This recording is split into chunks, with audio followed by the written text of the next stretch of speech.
Ever wonder how to start a wholesale real estate business? How to do it with no money? How about how to do it with no money and still make a lot of money? Watch this and stay till the end.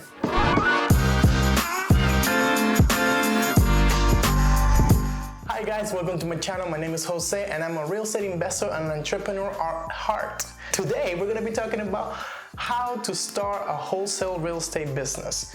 But for real.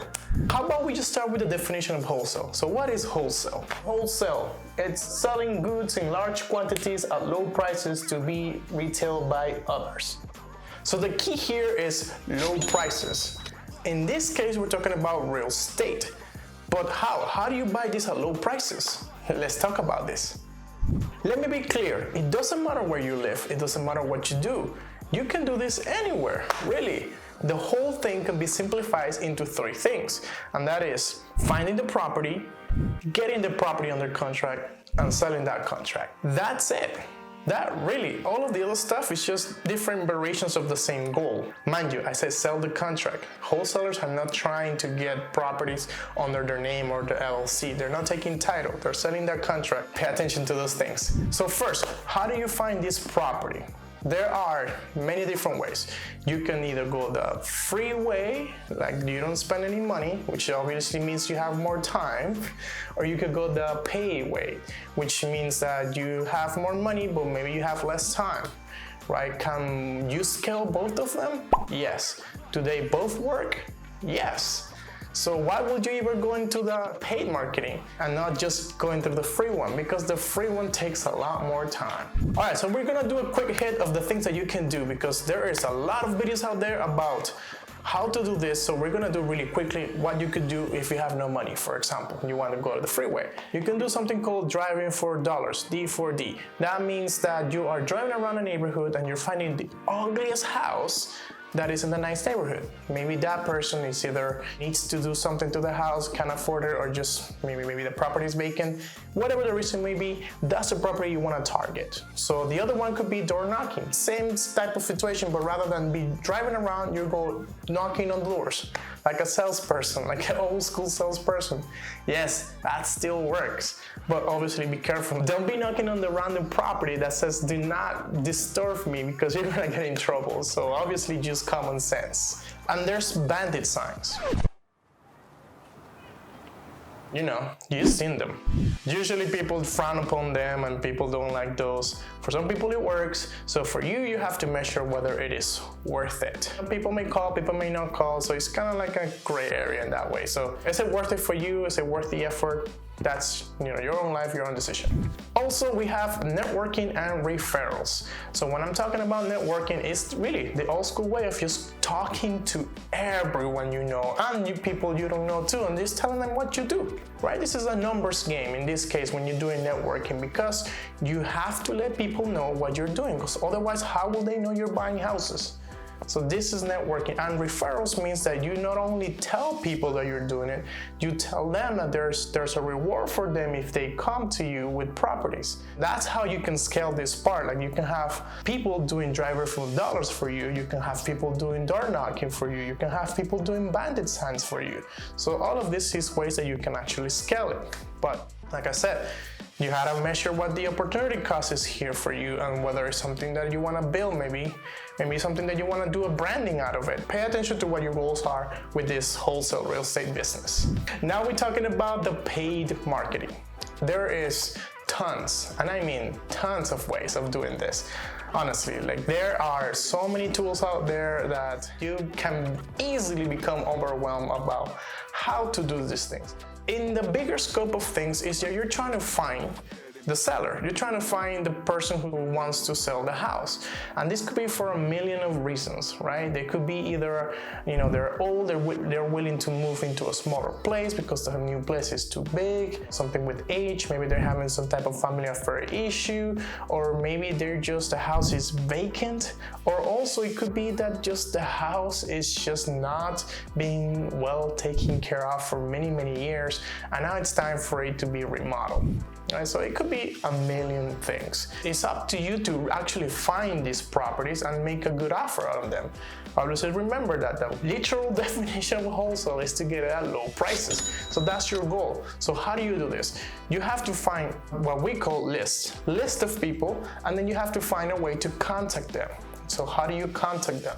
You contact them either by phone, which is cold calling. You literally just call them, right? Or by mail. Yeah, the snail mail. It's called direct mail. You send postcards with your information on them so that when they receive it and they're willing to sell it to you, they will contact you right away. You also have what they call voicemail and SMS, which is you're sending voicemails and you're sending texts.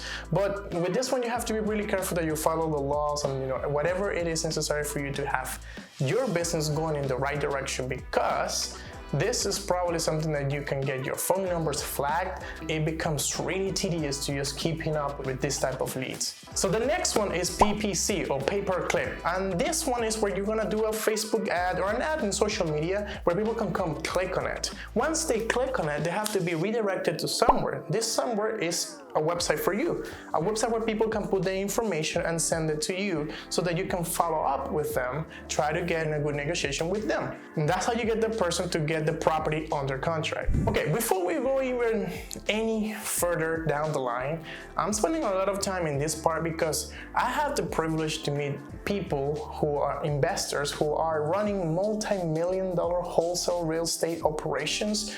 And there's one key thing in all of them, and that is that you have to be consistent and persistent with this. Don't expect everything to just work out the first time. Sometimes, you need different type of marketing strategies to reach different type of people.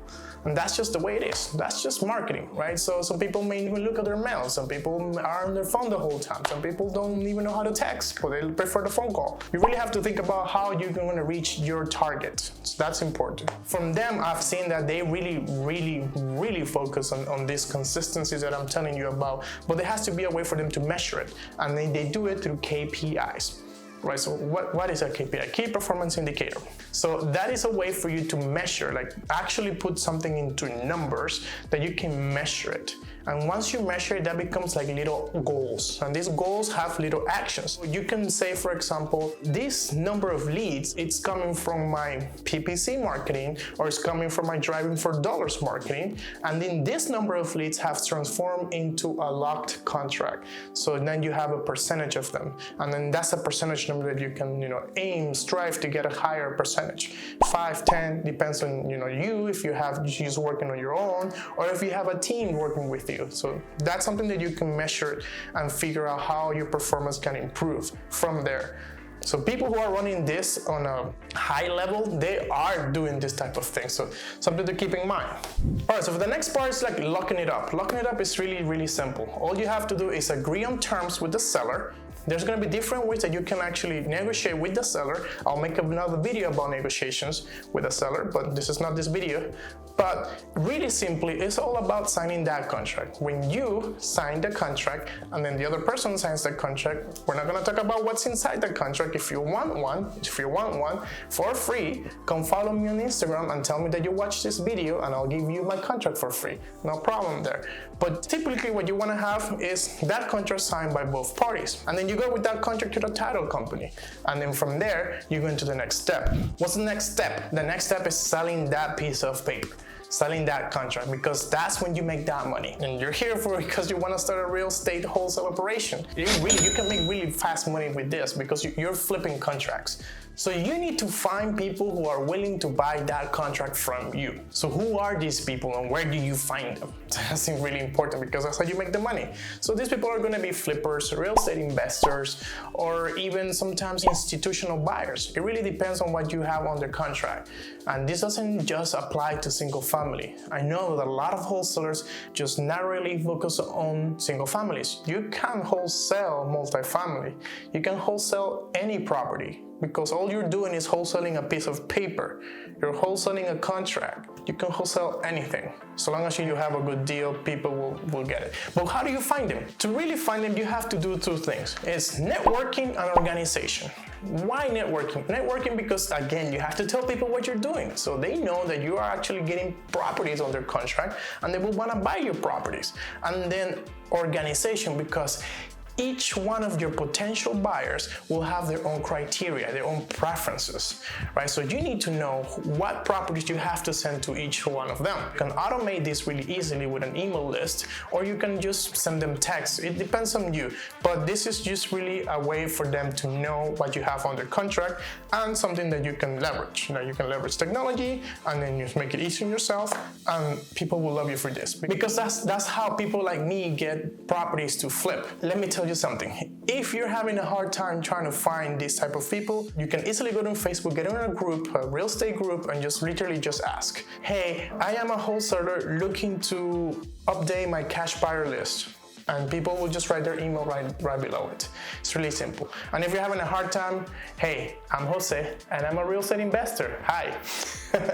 So yeah, contact me too because I'm always looking for properties to flip to as well. Now, if you're wondering how did you get paid, you get paid in different ways. Usually the most typical way is that, you know, the title company will pay you because you went with that title company, and usually they give you checks or they can use direct deposit into your account. But there's other ways. Obviously, you could get paid by the investor, or you could get paid by a joint venture, which is not really wholesaling. It's a little bit aside from wholesaling, but it's different ways that you can find in your wholesale career. Because in this channel, you're here because you want to know something that is not out there. I'm going to give you a tip because I know that marketing can get expensive. I know, I've done it myself. Something that you could do is to partner up with an investor for a couple of months, right, to establish a relationship in which you give this investor first right of refusal. So what does that mean? It means that whatever property you call under contract, you send them first to them, and then if they don't want it, it goes to somebody else. Why would you give that benefit? Because your benefit will be that the investor will pay for your marketing. So you're not coming with anything out of pocket, and you still make money. Whatever, if the investor can't buy it, you'll have somebody else who buy it. That new lead, you didn't pay a single cent for it. So that's the advantage. And I love this because it creates a win-win scenario and everybody happy, right? Because you're gonna now create a more strong relationship with that investor that whenever, you know, something happens either way around, you guys can work closely together because you have created a win-win relationship. And that's what networking is about in real estate. You have to create win-win relationships and win-win scenarios for everybody. So start leveraging your network to grow your money today. And with that said, thank you for watching. My name is Jose and I'm done speaking. See ya.